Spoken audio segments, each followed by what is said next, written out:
जी बिल्कुल, पाकिस्तान में मौजूद गैर कानूनी तौर पर यहाँ पर मौजूद पनाह गुज़रीन के ख़िलाफ़ जो है वो बाज़ाब्ता तौर पर क्रैकडाउन शुरू हो गया है। हुकूमत की जानिब से दी गई जो डेडलाइन है वो इख्तिताम पज़ीर हो गई है। इस हवाले से मुल्तान में भी एक होल्डिंग कैंप कायम किया गया है। इसके हवाले से स्पोर्ट्स हॉस्टल है, उसे होल्डिंग कैंप का दर्जा दिया गया है। यहाँ पर कानून नाफिज करने वाले इदारे जिनमें FIA और पुलिस हुकाम और ज़िले इंतज़ामिया, डिवीज़नल इंतज़ामिया के अफसरान भी मौजूद हैं।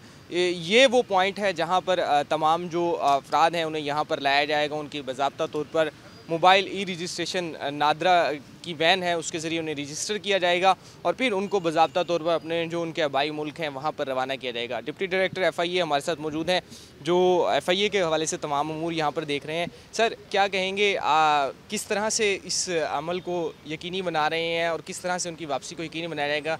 थोड़ा सा हमें बताएं, FIA की जानिब से क्या इंतज़ाम किए जाए? आपको जैसे पता है कि 31 अक्टूबर आखिरी डेट थी उन तमाम अफ़गान रेफ्यूजीज़ के लिए जो इल्लीगली यहाँ पे स्टे कर रहे थे।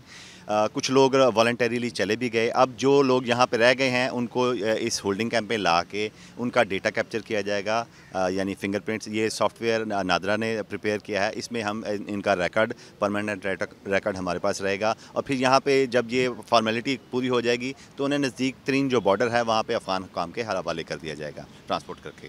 जी बिल्कुल, जो नज़दीक तरीन बॉर्डर है वहाँ पर उन्हें मुंतकिल कर दिया जाएगा।